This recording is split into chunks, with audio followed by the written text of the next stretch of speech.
Ciao a tutti, io sono Nelirfa e oggi mi trovo su Diablo 4. Oggi ragazzi andremo a vedere un po' gli NPC che troviamo in città e cosa fanno questi NPC. Dunque allora adesso apriamo la mappa e vedete che qui vediamo che c'è un armadio, ossia il guardaroba. Andiamo lì e vediamo che cosa possiamo fare in quella stanza. Dunque adesso saliamo che era il piano di sopra, come potete vedere qui c'è l'armadio e il guardaroba. Ora interagiamo con lui e vediamo quello che possiamo fare all'interno di questo guardaroba. Una volta che abbiamo cliccato sul guardaroba, qui abbiamo aspetto, quindi possiamo andare tutte le volte andare a cambiare il nostro aspetto del nostro personaggio. Vedete qua abbiamo per esempio il trucco, quindi glielo possiamo andare a modificare tranquillamente e penso che ogni volta potremo fare questa operazione, quindi gli orecchini, tutte queste robe qua. Quindi la personalizzazione che abbiamo fatto all'inizio la possiamo andare tranquillamente a cambiare. Non c'è tutto, almeno qui non si vede che c'è tutto, nel senso i capelli, no, non me li fa vedere. Però queste voci, trucco, gioielli e marchi e colori e marchi li possiamo andare a cambiare. Dunque, allora adesso invece qua possiamo andare a cambiare l'aspetto, quindi l'estetica del nostro abbigliamento. Facciamo un esempio. Qui abbiamo il nostro cappuccio bordato di pelliccia, che è questo qui che io ho adesso, questo qua che vedete addosso, ma li posso andare a cambiare l'aspetto se non mi piace questo. Qui sotto abbiamo la variante. Io al momento non ho nulla all'interno dell'inventario perché per fare un video ho spaccato un po' tutto. Vabbè, comunque ho solo questo. Quindi vogliamo andare a cambiare. Basterà semplicemente, vedete, andare a cliccare qua sotto sulle varie possibilità e avrò indosso questo mantenendo le mie states, ma l'aspetto è cambiato come potete notare. Ovviamente possiamo col zoom, con la rotellina, cioè del mouse, andare a zoomare in modo da vedere meglio i dettagli, e qui sotto possiamo anche andare ad applicare dei pigmenti di colore. Adesso vediamo un po' come funziona, perché insomma non si vede niente. Questo è sull'azzurro. Vabbè, aspetta, mettiamo un po' più calcato così si vede. Vabbè, naturalmente l'azzurro si vede veramente molto leggero. Vedete, cambia il colore. Non è che cambi tantissimo, forse magari va a cambiare più il colore su una maglietta. Proviamo a vedere sulla maglietta. Allora, la maglietta ho più esempi. Vedete, adesso io ce l'ho rossa qua, mettiamo che voglio mettere questa oppure questa, sono tutte più o meno sul rosso. Vabbè, questa, e i colori vediamo se, ecco qui vedi, si vede molto di più. Allora la posso andare a cambiare il colore, la faccio diventare azzurra e ho tutte queste possibilità. Comunque credo che questi colori poi siano già di default, non è che vanno droppati o altro, che già ne ho tanti qua. Posso fare nera, insomma vabbè, posso fare diversi colori, così posso farmi anche un aspetto gradevole come piace a me il vestito, però mantenendo le mie statistiche che ho appena fatto. Invece qua abbiamo il forziere, che dovrebbe essere la nostra banca. Qui lo chiamo forziere, ma teoricamente è la nostra banca. Vedete che abbiamo tutti questi slot, possiamo andarci a inserire, si trova nella stessa stanza dove c'è l'armadio, gli oggetti che ci interessa tenere da parte, perché a un certo punto quindi nell'inventario saremo pieni. Qua cosa che c'è? Acquista una scheda inventario aggiuntiva. Ecco, possiamo andare anche a espandere con la capacità di 50 scomparti, però ci verrà a costare 100.000 denari. Vabbè, parecchio insomma, per andare ad aumentare la banca. Quindi qui troviamo questa cosa molto interessante. Adesso vi faccio vedere un po' come funziona invece il sistema del fabbro. Ma dove è uscita? Andiamo a vedere il fabbro. Dunque, allora vediamo un po' come è fatta la mappa, cioè delle città, o più che altro le icone cosa sono. Allora, qua, come vi ho detto prima, questo armadio è il guardaroba, e vedete che qui vi insegna anche che c'è il forziere, ossia la banca, ed è questo scrigno. Qui abbiamo il mercante che vende anelli e amuleti, qua lo stagliere. Questo qui cos'è? Potenziare la pozione di cura. Dopo andiamo a vederlo. Qui molto interessante, abbiamo il guaritore, perché qua ci clicchiamo e ci va a fullare la vita.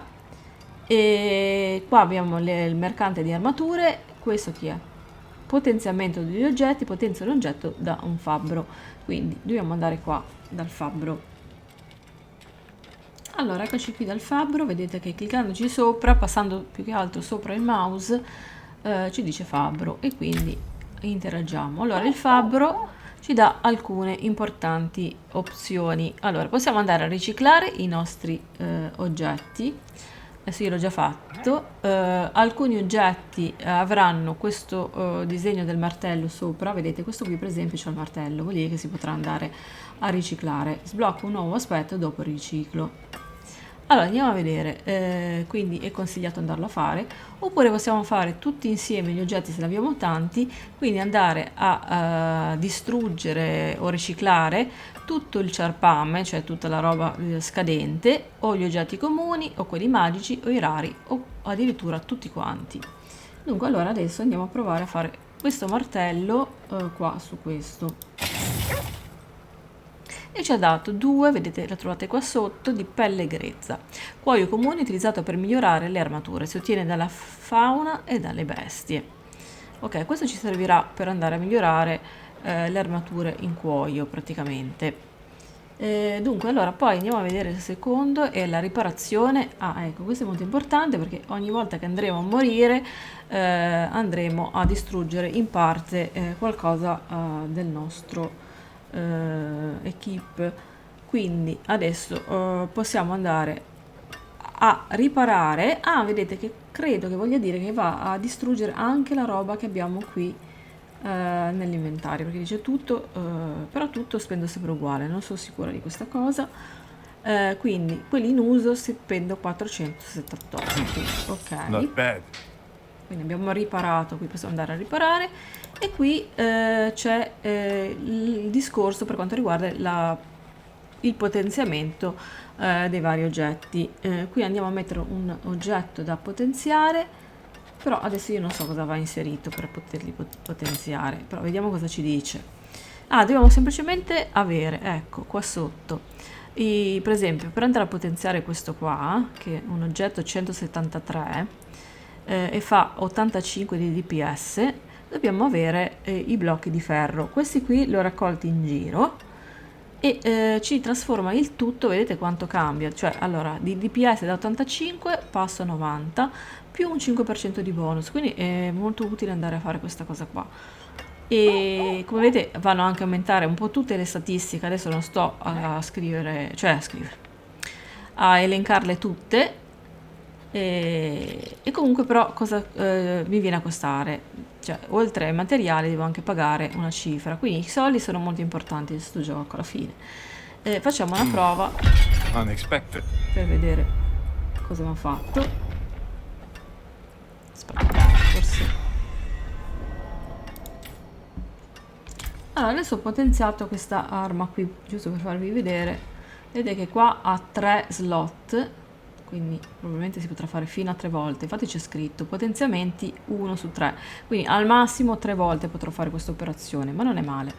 Dunque, probabilmente più la farò più costerà, adesso faremo una verifica e questo è il mio oggetto potenziato. Andiamo a vedere se poi è così effettivamente, se ho quei materiali.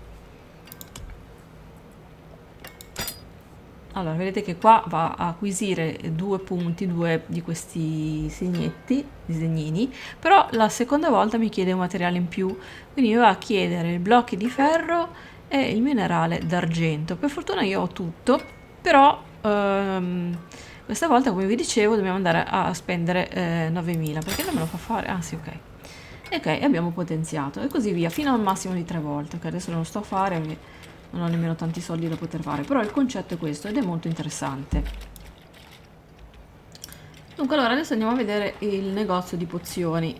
Parliamo con l'alchimista e vedete che anche qui possiamo andare a fare alcune cose. Vediamo un po' come funziona. Intanto qui possiamo andare a aumentare la pozione di cura debole livello utente 1.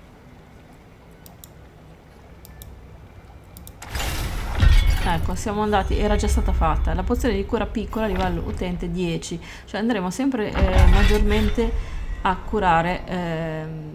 Dunque, allora, dal livello 1, cura 17. mano a mano che io lo vado a potenziare, vedete, curerà 48 in questo caso, e infine poi andrò a curare addirittura 80, poi vedete ci sono tutti i vari livelli. Qua non lo posso fare perché devo essere io livello 20, però per fare un esempio, qua richiede alcuni materiali che sono tipo delle erbette, delle bacche che si trovano in giro per la mappa e vanno raccolte. E per fare questa operazione, quindi upgradare le pozioni, devo anche poi pagare. Quindi vedete, bisogna sempre stare lì a pagare un po' tutto. Quindi i soldi sono un elemento fondamentale all'interno di questo gioco. Vabbè, quest'altro esempio non lo posso fare perché comunque non ho il livello 20. Qua vediamo, ci stanno tutti gli Elisir.